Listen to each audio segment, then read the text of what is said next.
बड़े सौभाग्य की बात है कि आज कामाख्या में निग्रहाचार्य जी हमारे साथ हैं। स्वागत है आपका। नारायण। ये जो वर्तमान सरकार अपने को हिंदूवादी कहती है और सभी मंदिरों के आसपास कॉरिडोर के नाम पे धर्म को भ्रष्ट करते जा रही है, इस पे आपका क्या विचार है? ऐसा है कि सरकार वर्तमान हो चाहे अतीत हो चाहे भवितव्य हो, होती धर्मद्रोही है और सनातन धर्म के मौलिक अस्तित्व को मिटाने के लिए कार्यरत करती है। अभी जैसे वर्तमान मुख्यमंत्री हेमंत विश्व शर्मा हैं, कल कांग्रेस में थे तो चोर हो गए, आज भारत भाजपा में आ गए तो हरिश्चंद्र हो गए। ऐसी बात नहीं होती। नेता को जहाँ स्वार्थ दिखेगा वो जाएगा, अपना कमीशन खाएगा। रही बात मंदिरों की, तो सरकार मंदिरों पर इसीलिए कब्जा करती है क्योंकि वो उसको एक धार्मिक स्थल नहीं, एक आध्यात्मिक केंद्र नहीं, अपितु रेवेन्यू मॉडल मानती है कि वहां से हमको इतना पैसा आ जाएगा और वहां के ब्राह्मणों को धर्माधिकारी न मानकर एक कर्मचारी मानती है। मंदिर कोई रेवेन्यू जनरेशन के स्थान नहीं है। मंदिर हमारे सनातन धर्म के शास्त्रोक्त आराधना पद्धति के प्रधान केंद्र हैं और उसी मंदिर के अनुषांगिक विभाग में गौशाला, गुरुकुल, अन्न क्षेत्र ये सब भी चलते हैं, जो कि मंदिर में होने वाली आय को एक सार्थक विनियोग प्रदान करते हैं। सरकार ने क्या कर दिया, मंदिरों को अपने कब्जे में लेकर अधिग्रहण एक्ट के माध्यम से उन पर अवैध कब्जा किया है और फिर मनमाना विकास की आड़ में मनमाना तोड़फोड़ करते हुए होटलबाजी इत्यादि करते रहती है। इंफ्रास्ट्रक्चर के नाम पर, पर्यटन को बढ़ावा देने के नाम पर मौलिक आध्यात्मिक ऊर्जा की हानि करती है। अनेक स्थानों पर यह विध्वंस चल रहा है। दुर्भाग्य से कामाख्या पर भी सरकार की कुदृष्टि पड़ गई है। अब यहाँ जो पहले से पंडा वर्ग है, जो ब्राह्मण कार्यरत हैं, जो सेवारत हैं भगवती की सेवा में, उनका यह कर्तव्य है कि अपनी धार्मिक पहचान और आध्यात्मिक ऊर्जा की सुरक्षा के लिए यह एकमत से सरकार का विरोध करें और कामाख्या जैसे दिव्य क्षेत्र की पवित्रता और मौलिकता को बचाने का प्रयास करें। सरकार अपने निजी स्वार्थ के कारण कुछ लौकिक अर्थलोभ से जो इन तीर्थों की महिमा को विखंडित कर रही है उसका विरोध करें और अपने लौकिक पारलौकिक कर्तव्य की पूर्ति करें। मंदिरों पे सरकार की नजर होती है तो वहीं भारत में सबसे ज्यादा भूमि वक्फ के पास है। हाँ। ईसाई चर्चों के पास है। हाँ। उस पे नजर क्यों नहीं जाती है?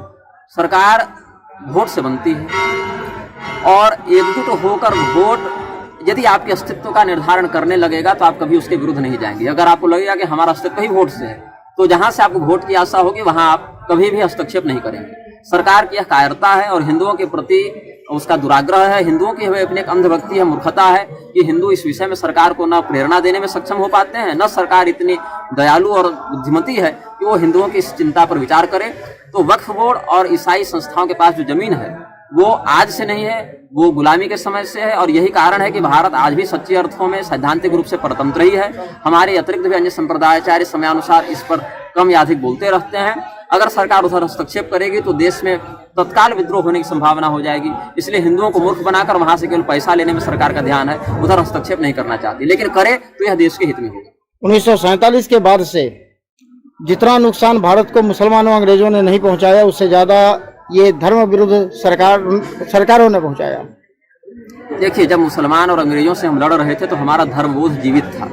हनुमान जी को पतंग बनाकर प्रधानमंत्री उड़ा रहे हैं, हिंदू ताली पीट रहा है। कोई अपने रैली में हनुमान जी के रूप में कलाकार नचा रहा है, हिंदू ताली पीट रहा है। यहाँ तक कि बाहुबली फिल्म में आप देखिए, शिवलिंग को उखाड़ कर नदी में रख दिया। वो लड़का चाहता, अभिनेता, तो माता को कहता कि हम आपका घड़ा लाने में सहयोग करके यहीं अभिषेक करवा देते। वो नहीं क्या, शिवलिंग उखाड़ दिया, हिंदू वहां ताली बजा रहा है। तो हिंदू का धर्मबोध मिट गया है इस लोकतंत्र में और भारत के इतिहास में भवितव्यता में लोकतंत्र एक कार्य अध्याय के रूप में लिखा जाएगा, क्योंकि यहाँ विवेकहीन व्यक्तियों का साम्राज्य है। मैं पार्टी की नहीं, सीधे प्रणाली की बात करता हूँ। चाहे कोई भी पार्टी आए उसकी प्रणाली वही रहेगी। तो भारत से धर्म के साथ साथ शिक्षा, संस्कृति सब कुछ मिटा दिया गया, भारत के इतिहास को मिटा दिया गया, तो क्या हम लोग सांस्कृतिक क्या सभी तौर पे गुलाम हैं आज भी? भारत को आज़ादी कभी मिली नहीं, बस शब्दावली बदल दी गई है। अंग्रेजों के कॉलोनियल रूल को बदलकर लोकतंत्र कर दिया गया। बात यही है, अपने गुलाम एजेंट्स वहां पर सत्ता में बैठा दिए गए अलग अलग बैनर तले। भारत में कोई बहुत अधिक पार्टियां भी नहीं हैं, चुनाव चिन्ह सबके अलग अलग हैं और जिस चुनाव चिन्ह को सबसे अधिक समर्थन मिलता है सारे नेता जाकर उसी चुनाव चिन्ह के बैनर तले अपना काम करने लग जाते हैं। भारत जो है कभी लोकतांत्रिक देश रहा नहीं। लोकतंत्र के नाम पर जो छलावा चल रहा है वो जब तक बना रहेगा तब तक भारत निरंतर पतन की ओर ही रहेगा, चारित्रिक हो, धार्मिक हो, चाहे सामरिक स्थिति में। शैक्षणिक भी तो वही हालत है। शैक्षणिक स्थिति में भारत एक पेन ड्राइव बन गया, कॉपी पेस्ट करो, हमने जो बता दिया उतने मानो, वही के एग्जाम में रट्टा मार कर लिखो, फिर भी गारंटी नहीं कि 2 वक्त की रोटी कमा पाओगे। तो भारत में शिक्षा का स्वतंत्र शोध और शिक्षा का स्वतंत्र जो विवेक था वो कहीं आरक्षण के नाम पर, कहीं पर कॉपी पेस्ट के नाम पर, कहीं नई शिक्षा नीति के नाम पर हमेशा मर्दित किया जाता है, जिसमें व्यक्ति की मौलिक चेतना शोध की प्रवृत्ति से दूर हो गई है। सबसे ज्यादा हानि अपने धर्म को किया गया। धर्म में काल्पनिक पात्रों को घुसाकर हमारे आराध्यों के साथ छेड़छाड़ किया गया। इसमें भी बहुत बड़ा दोष धर्माचार्य के वेश में घूमने वाले लोगों का भी। प्रदीप मिश्रा ने कह दिया अमित शाह शिव जी के अवतार हैं, कोई कह दिया कि मोदी जी प्रधानमंत्री ये विष्णु भगवान का अवतार है, किसी ने इंदिरा गांधी को दुर्गा जी का अवतार बता दिया था। ये चापलूसी जो है वो धर्मगुरुओं को शोभा नहीं देती है, और धर्मगुरु का कार्य धर्म के मर्यादा के अनुरूप यथार्थ बोलना है, न कि पार्टी का झंडा ढोना है। तो धर्मगुरुओं को जब तक अपने मौलिक कर्तव्य में हम खींच कर नहीं लाएंगे और नेताओं की जो गुलामी कर रहे हैं पार्टी कार्यकर्ता बनकर, उस व्यामों से नहीं छुड़ाएंगे, या कम से कम ऐसे लोगों को चिन्हित करके धर्माधिकारी के कार्य से बहिष्कृत नहीं करेंगे, तब तक भारत के धार्मिक प्रारूप का शोधन संभव नहीं है। और इसमें अपनी ओर से जितना संभव है हम करने का प्रयास कर रहे हैं। अपने धर्म ग्रंथों के साथ भी छेड़छाड़ किया गया। देखिए, मैंने जहां तक अध्ययन किया है, धर्म ग्रंथों में प्रक्षिप्तवाद का आरोपण एक बहुत बड़ा षड्यंत्र है। यदि मैं कहूं कि पूरी दुनिया में दुर्गंध है तो संभव नहीं, तो नाक में विष्ठा लगा लो, पूरी दुनिया दुर्गंधवती लगेगी। तो इसीलिए धर्म ग्रंथों से आस्था हटाने का सबसे बड़ा षड्यंत्र कह दिया गया ग्रंथ ही प्रक्षिप्त है। लेकिन किसने किया, कब किया, उससे पहले की वास्तविक प्रति कहाँ है, इसका कोई हिसाब नहीं देते। प्रक्षिप्तवाद में भी एक मत नहीं है। आर्य समाज कहेगा इतना अंश प्रक्षिप्त है, गायत्री परिवार कहेगा नहीं ये ठीक है, दूसरा वाला प्रक्षिप्त है। मतलब जिसको अपने अनुकूल कोई बात न लगे उतना अंश को प्रक्षिप्त बोलकर निकल जाता है, बिना किसी ऐतिहासिक शोध के। महाभारत हो या रामायण हो, सभी में और खासकर मनुस्मृति को सबसे ज्यादा लोगों ने दुर्भावना से ग्रसित होकर फैलाने का कार्य किया है। देखिए बात ऐसी है, हाई कोर्ट ने कह दिया कि स्त्रियों के स्तनों को दबाना, नाड़ा खींचना बलात्कार नहीं है। मनुस्मृति कहती बलात्कार, उसको दंड मिलना चाहिए। संविधान कहता बलात्कार नहीं, तो मनुस्मृति जलानी चाहिए कि संविधान जलाना चाहिए? मनुस्मृति को ढंग से पढ़े, निष्पक्ष होकर पढ़े, तो मानवीय व्यवस्था का जो अनुशासन वहां वर्णित किया गया है वो आदर्शतम है। और हमारे पूर्वाचार्यों ने, शासकों ने, जिसको आप भारत को सोने की चिड़िया ऐसा कहा करते हैं, उस समय मनुस्मृति इत्यादि ग्रंथों के आधार पर ही वो शासन चलाने का प्रयास करते थे। सफल कितने अलग बात है, लेकिन एक मापदंड उन धर्म ग्रंथों को मान्यता के रूप में वो देते थे, कलयुग में भी देते थे। और ये संविधान जब से आया तब से वो भी व्यभिचारी शराबी नेता बहुमत में आ जाए, अपने मन के अनुसार कानून बदल दे, हटा दे। कभी कहो 18 साल से पहले शादी करना गैर कानूनी, अब कहा 21 साल से पहले, तो 3 साल वाले फिर कहाँ जाए। विवाह करना गैर कानूनी, व्यभिचार करना समर्थन में आ गया। तो ये क्या है, समाज को एक अघोषित वेश्यावृत्ति, उपद्रव और अपराध की मानसिकता से जोड़ने का षड्यंत्र संविधान कर रहा है। और ये जब तक ऐसा रहेगा समाज अधिकाधिक आपराधिक प्रवृत्ति का बनता जाएगा। इस सरकार ने ईसाइयों के कुछ चीजों को समर्थन देने के लिए भारत के कुछ कानूनों को बदलाव कर दिया। जैसे 377, समलैंगिकता, लिव इन रिलेशन, इस टाइप के जो विधर्मी पंथ के चीज थे वो अपने भारत में भी समाहित करने का प्रयास किया। तो क्या इसकी मंशा भारत की संस्कृति को मिटाने का नहीं है? देखिए, भारत का जो शासन है वो धर्म निरपेक्ष नहीं है, वो अधर्म सापेक्ष है। धर्म निरपेक्षता को अधर्म सापेक्षता में दिखाते हुए वह केवल हिंदू द्रोह में लगा रहता है। यही कारण है कि जब तक समाज में वर्णाश्रम निष्ठ लोग रहेंगे तब तक सनातन को तोड़ना संभव नहीं होगा। यह जानकर उनको भी इसका मौलिक रूप बनाकर घुसा रहे हैं। इसमें बहुत बड़ा योगदान विवेकानंद के रामकृष्ण मिशन का भी है, जो हर क्रिसमस ईसा मसीह पूजा करने आ जाते हैं। प्रभुपाद की इस्कॉन का है, जो कहते हैं Jesus Christ is Krishna and Krishna is Christ, वो कहते हैं। योगानंद को देखिए, वो भी आज योगदान सत्संग में ईसा मसीह पूजा करते हैं। कृपालु को देखिए, जेकेपी वाले भी रमजान मना रहे हैं, और रविशंकर को देखिए वो भी कर रहे हैं। तो आप किसको अपने आचार्य के रूप में देखें? मैं दुर्भाग्य से कहना चाहता हूँ, पूरी के शंकराचार्य जी महाभावी कह बैठे कि ईसा मसीह वैष्णव थे, व्हाट्सएप फॉरवर्डेड फोटो दे, क्योंकि वहां उत्पुंड का एडिटेड फोटो था, और कह दिया वो पूरी में आकर पढ़े थे। तो इससे क्या होता है कि भ्रम भी उत्पन्न होता है। और ऐसे षड्यंत्रकारियों से आप जब लड़ने जाएंगे तो इन्हीं का उदाहरण देकर कहते हैं देखो तुम्हारे महापुरुषों ने ऐसा कहा। तो हम इसके विरोध में हैं। आपको धर्म और अधर्म के मध्य जो लकीर है उसको समझना पड़ेगा। अधर्म पंचधा भाति, 5 प्रकार के धर्म में जो धर्माभास है, उपधर्म है, विधर्म है, आभास है, छल है, उसको पकड़कर सनातन को इतना प्रबुद्ध बनाना पड़ेगा कि एक सामान्य हिंदू भी इसमें विवेकपूर्ण निर्णय ले सके। आप राम मंदिर प्रतिष्ठा में मुसलमानों के बीच में जगत गुरुओं को प्लास्टिक कुर्सी पर बैठा दे रहे हैं, और जब आचार्यगण कहते हैं शंकराचार्य की गलत हो रहा है, उसमें भी एकमत से नहीं, पूरी वाले कहते हैं गलत हो रहा है, श्रृंगेरी वाले आशीर्वाद पत्र जारी कर देते हैं। तो हिंदू किसका अनुसरण करेगा? शंकराचार्य का ही करोगे तो किसका करोगे? किसी एक का करोगे, दूसरे का विरोध करना पड़ेगा। एक प्रश्न और है मेरा कि राम मंदिर में अपने माता को कंधा दे करके और मोदी जी जा करके उनकी प्राण प्रतिष्ठा कर दी है, क्या वो प्राण प्रतिष्ठा क्या सर्वमान हुआ? मोदी तो हिंदू ही नहीं है ना। भारत का कौन सा शासक हिंदू? आप राहुल गांधी हिंदू मानेंगे क्या? मोदी हिंदू मानेंगे क्या? राम मंदिर के आंदोलन में लोगों पर गोली चलवाने वाले को ट्रस्टी बना दिया, किसी पद विभूषण दे दिया, वो कैसे प्रतिष्ठा का अधिकारी हो गए? और सूतक इत्यादि मान भी नहीं रहे हैं। तो आप हिंदू धर्म के प्रति कैसे निष्ठावान हुए? आप तो सीधे सीधे कह देते हैं क्रिश्चियन रिलीजन से मेरा पुराना नाता है, जहाँ आपको रिश्तेदारियां दी जाती है हर जगह। बौद्धों से नाता है, ईसाइयों से नाता है, न्यूजीलैंड से नाता है, ऑस्ट्रेलिया से नाता है, जापान से नाता है, चीन से नाता है, और एक दिन कह दिया हम तो पैदा नहीं हुए थे, नॉन बायोलॉजिकल है हम। तो नॉन बायोलॉजिकल को थोड़ी सूतक लगता है। और सबसे ज्यादा चोरियां भी इन्हीं के। चोर तो चोरी करेगा, जिस बैनर तले उसको अवसर मिलेगा चोरी करेगा। अभी देखिए, कल भाजपा की सरकार हट जावे, कांग्रेस आ जावे, तो ये लोग कहेंगे बीजेपी ने हमारे हम पर काला जादू कर दिया था। ठीक है, तो हम वापस कांग्रेस में जा रहे हैं। नेता का कोई धर्म थोड़ी होता है। इसलिए हमने कहा था हमारे मंच पर कुत्ता चढ़ जाए सहन कर लेंगे, नेता नहीं चढ़ना चाहिए। पार्टी कोई भी हो, मैं पार्टी निरपेक्ष व्यक्ति हूँ, सारी पार्टियां समान रूप से गाली खाने योग्य है, मैं इसमें कोई कोताही नहीं करता हूँ। राम मंदिर का जो जैसे अभी अजय जी ने कहा, हाँ, राम मंदिर का पहले तो जो भूमि पूजन हुआ हाँ, वो भाद्रपद की तिथि में हुआ। तिथि मुझे याद नहीं है। तो वो तो चतुर्मास है, और चतुर्मास में अपने यहाँ सनातन में सभी धार्मिक कार्य बंद बताए जाते कि हैं। मुहूर्त जो है वो शास्त्र से निकाला जाए तो हम शास्त्र के प्रमाण पर चिंतन करें। वहाँ तो आचार्यों ने पार्टी के प्रेशर में निकाल दिया, हमको इसी समय चाहिए, इतना ही में दो और इसी से करवाना है, और बाद में पुरस्कार भी दे दिया, किसी को पद्मश्री दे दिया, किसी को मठ में अनुदान दे दिया। तो आप तो ज्योतिषी को खरीद रहे हैं, आप ज्योतिषी से पूछ थोड़े नहीं कि आप बताइए, आप कह रहे हैं कि तुम ऐसा बता दो, ये हो गया। और प्रतिष्ठा में भी आप देखिए, कह दिया कि 2 साल तक मुहूर्त ही नहीं, रामनवमी तक का मुहूर्त बुधवार से बाधित बता रहे हैं, या जो भी वार था, और कहा 2 साल तक प्रतिष्ठा हो ही नहीं सकती, कहीं ऐसा मुहूर्त ही नहीं है। और 1 महीना बाद इंदौर चले गए मुलुक पीठाधीश्वर प्रतिष्ठा कराने, और राम मंदिर पहुंच गए। तो ये कपट क्यों कर रहे हैं? या तो मानिए कि प्रतिष्ठा नहीं हो सकती तो 2 साल पूरा भारत बैन रहे, और अगर हो सकती है तो शुद्ध मुहूर्त में अच्छे से करें। तो ये नेताओं के प्रेशर है, नेता धर्म को अपने अनुसार बताना चाहते हैं। भगवान, एक प्रश्न और, हाँ। कि अगर कुछ भी ये करते हैं तो अंत में जाकर के वो जो हमारे शंकराचार्य हैं केदार वाले, हाँ, स्वामी जो अविमुक्त फ्रांस उन पे ये पूरा हो जाता है कि जो किया उन्होंने किया। देखिए, उन्होंने अच्छा खासा योगदान दिया है, लेकिन संपूर्णता का योगदान किसी एक का हम नहीं मान सकते। जिस व्यक्ति के पास जितना संभव था संसाधन, उन्होंने अपना किया है। हाँ, अगर वो व्यक्ति राजनीतिक हित के कारण कर रहा हो तब संदिग्ध है, लेकिन इन्होंने किसी पार्टी के बैनर तले तो नहीं किया था।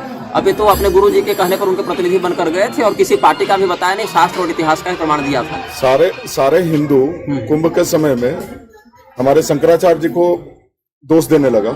सारे नहीं दे रहे थे। हाँ। कुछ लोग ऐसे भी थे जो हमारे शंकराचार्य भगवान को दोष दे रहे थे। हाँ। लेकिन किसी ने ये ब्राह्मण की चुटिया पकड़ करके जब वहां घसटा गया, इस पे कोई टिप्पणी नहीं तो दी। वहाँ स्वामी विद्याभास्कर जी महाराज का मंच था, जहाँ से हम प्रवचन करे थे। हमने कहा कि जितने सरकारी सुविधा लेकर घूम रहे हैं ये मठाधीश, कम से कम इतना तो कहेंगे हम पुलिस की सुरक्षा का बहिष्कार करते हैं, नहीं लेना है पुलिस की सुरक्षा, वो भी नहीं हो पाए। सबको हुई हुटर गाड़ी चाहिए, बढ़िया एसी बंगला चाहिए। कोई सन्यासी ये है कि जो सत्य के ऊपर बोल रहा है, जो न्याय के ऊपर बोल रहा है, ये सरकार उसको गिरा दे रही है, बोलिए तो कुछ नहीं है, और हम लोग मेरे ऊपर ही अरेस्ट वारंट जारी है अभी, मालूम है भगवान। 5 मुकदमे चल रहे हैं, और फिर भी बोल रहा हूँ, और उन्हीं के कंट्रोल स्टेट में बोल रहा हूँ, ये भी नहीं केरल जाके बोल रहा हूँ। तो जिसके जीवन में जब सुख दुख जितना आना हुआ आएगा, उसके चक्कर में हम गूंगा नहीं मर सकते हैं। हाँ। और उस समय भी देखिए, मैं साकत द्वीपीय ब्राह्मणों वाले प्रकरण में संदीप देव का अंध समर्थन करने कारण हमने उनका बहिष्कार किया था, ये भी सार्वजनिक है। लेकिन इस विषय में हमने मंच से उनका समर्थन भी किया है। बटुकों के साथ जो हुआ, अच्छा बताया, जिन बच्चों के साथ वो जीवन भर ट्रॉमा झेलेंगे कि नहीं झेलेंगे? बिल्कुल झेलेंगे। जब भी वो एक वर्दीधारी व्यक्ति, चाहे अच्छा ही व्यक्ति हो, उसको देखेंगे तो एक दहशत में रहेंगे कि नहीं? आप उनके साथ मेंटल हरासमेंट कर रहे हैं, होना तो चाहिए शिखा के बदले कपाल होना चाहिए कि नहीं? नेता कैसे आप एक प्रशासनिक अधिकारी बताइए, लालू यादव के समय चंपा विश्वास था, याद होगा, पढ़ा होगा, क्या बिगाड़ लिया कोर्ट ने चंपा विश्वास के अपराधियों का, या प्रशासन ने क्या बिगाड़ लिया? कानून जो बनाते हैं वो कानून स्वयं मानते हैं क्या? कानून के नाम पर जो अरेस्ट करते हैं वो मानते हैं क्या? कानून के नाम पर जो फैसला देते हैं वो मानते हैं क्या? तो हमें ठेकेदारी लेके बैठे हैं क्या? ये सोचना चाहिए। अरे कुंभ की धरती कई बार लाल हुई है भाई, एक आध बार और हो जाती, लेकिन जब एक बार होती है तो फिर 100 साल शांत भी रहती है। ये भी है। सबसे ज्यादा उनके यहाँ से भी 7 लोग आए थे प्रतिनिधि बनकर हमारे पास, हमको कहे भी थे। हमने कहा था कि हम साथ में सशरीर नहीं जाएंगे, लेकिन सिद्धांत की बात रही तो बिना निमंत्रण के भी हम अपनी बात कहेंगे। कारण था क्योंकि उन्होंने साकत द्वीपीय ब्राह्मणों के विरुद्ध अनर्गल प्रलाप करने वालों को विक्रमादित्य सम्मान दे दिया, अंजलि शुक्ला इत्यादि प्रकरण जानते हैं। बाद में वही लोग उनके विरुद्ध हो गए, ये भी सार्वजनिक बात। तो जब तक आपको अपने हित और अहित का स्पष्ट बोध नहीं होगा, केवल कठोर बोलने वाला अहित ही कर रहा है, शत्रु ही, ऐसा नहीं मानना चाहिए। और जो मीठा मीठा बोल रहा है वो मित्र ही है, ऐसा भी नहीं मानना चाहिए। इस सरकार में खासकर दो लोगों पे सबसे ज्यादा प्रताड़ना होती है, एक गौ पे, दूसरा ब्राह्मण पे। देखिए पंडित जी, सरकार नहीं, कलयुग का ही ये लक्षण है। मैं बता दूं, आप अपने पसंदीदा नेता को बिठा दीजिए गद्दे पर, उसकी बुद्धि भी वैसे ही खराब होगी। जो व्यक्ति सत्ता से बाहर है वो धर्म का हितैषी बनना चाहेगा कि हमसे बड़ा धर्म और देश का कोई हितैषी नहीं। और जैसे उसको गद्दी मिलेगी वैसे उघरे हम तो न हो नहीं बाहु काल नेम जिन में रावण राहुल लक्षण दिखा दे। ठीक है, तो इसीलिए विपक्ष जो है वो हिंदू के हित में ज्यादा काम करता दिखता है, और सत्ता वाले ज्यादा हिंदुओं का शोषण करते हुए दिखते हैं। नहीं, बाकी ये जान लीजिए, कांग्रेस की जब सरकार थी तो बीफ एक्सपोर्ट में भारत अंतिम पायदान पे था। हाँ। आज भारत 1 नंबर पे है। अभी जो नेता सब हैं वो कांग्रेस से आए हैं कि नहीं आए? बिल्कुल आए हैं। अधिकाधिक यहाँ 3 स्टेट वाले कांग्रेस से ही आए हैं। बल्कि कार्यकर्ता तब भी दरी बिछा रहा था, आज भी दरी बिछा रहा, उसके बच्चे भी आगे दरी बिछाएंगे।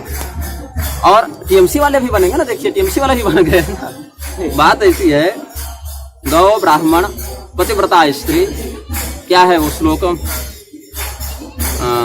सती भी सत्यवाद भी वाला है ना, अनुद्धर दान शील से सत्य धारिते मही गोभिर विप्रश वेदेश सती भी, गाय ब्राह्मण वेद सती साध्वी स्त्री सत्यवादी व्यक्ति संतोषी व्यक्ति दानी व्यक्ति, ये पृथ्वी पर जीवनी शक्ति के स्तंभ होते हैं। और ये जब तक नष्ट नहीं होंगे, कलयुग में लक्षराज अपनी सत्ताएं आगे नहीं बढ़ा सकते हैं, इन पर आघात होगा। और आप किसी को बैठा दीजिए, कंट्रोलर वहां बैठा है कलयुग का एजेंट, वो उसको बुद्धि भ्रष्ट करेगा, कहेगा मंदिर तोड़ो तो मंदिर टूटेंगे। कहा तेलंगाना में कांग्रेस ने मंदिर नहीं तोड़ा तो उसका मंदिर तोड़ना धर्म हो गया, बनारस वाला धर्म हो गया। धर्म तो धर्म है ना भाई। केरल में कांग्रेस ने गाय नहीं काटी तो हेमंत बिश्व शर्मा ने कह दिया गाय काटो, लेकिन रोड पर मत काटो, घरे काट के खाओ। अधर्म का धर्म, चाहे पार्टी की झंडा आप कुछ रखिए। तो मेरा विरोध पार्टी और व्यक्ति का नहीं है, मेरा विरोध उस कुकर्म का है। चाहे कुकर्म कोई भगवा वेश में करे, चाहे खाकी वर्दी में करे, चाहे योर ऑनर कोर्ट में बैठ कर करे, चाहे किसी स्थिति में। क्या है कि जैसे गौ हत्या वाला जो प्रकरण है, गाय हमारी कांग्रेस के घर के बाहर वेश्यालय का बोर्ड लगा है, हर जगह एक ही सरकार है, हम यही सर्विस देंगे। तो आपको पता है कि वहाँ क्या मिलने वाला है। भाजपा ने वहाँ लगा दिया है कि देवालय है, अंदर वेश्यालय खोल रखा है, तो आपको पता ही नहीं कि अंदर जजमेंट क्या मिलने वाला है। तो ये है कि कांग्रेस अधर्म करने के मामले में खुली है कि पता चल जाता है। भाजपा अधर्म करने के मामले में छद्मवेशी है कि वो करती अधर्म ही है कि हमारा हिंदू तो इस्लाम के बिना अधूरा है, ऐसा कहती है। हाँ, लेकिन बाहर बैनर बढ़िया चौकाचक लगा रखा है, मतलब कालनेमी के रूप में आज है। हाँ, ज्यादा प्रखर ये है, कालनेमी के रूप में ये सत्ता वाले लोग कार्य कर रहे हैं। अगर एक को सत्ता मिले वो भी करेगा, लेकिन अभी जो सत्ता में अभी तो वही कर रहा है ना। दोष हिंदुओं की है, जन्म में धर्म लक्ष्मी प्रवृत्ति में। एक मुसलमान अपने काल्पनिक जन्नत पर भरोसा करके बम बांधकर फटने के लिए तैयार है। हिंदुओं के मठाधीश भी उस लेवल की आस्तिकता नहीं रख रहे हैं कि हमारा परलोक भी कुछ है। चेला क्या करेगा, गुरु में पहल हो गया। ये बात की है, योगी जी की स्कॉलरशिप देंगे सभी बच्चों को, जितने मतलब अरे बस स्कॉलरशिप दे, अम्बेडकर की मूर्ति छाप दे। दिए ही नहीं।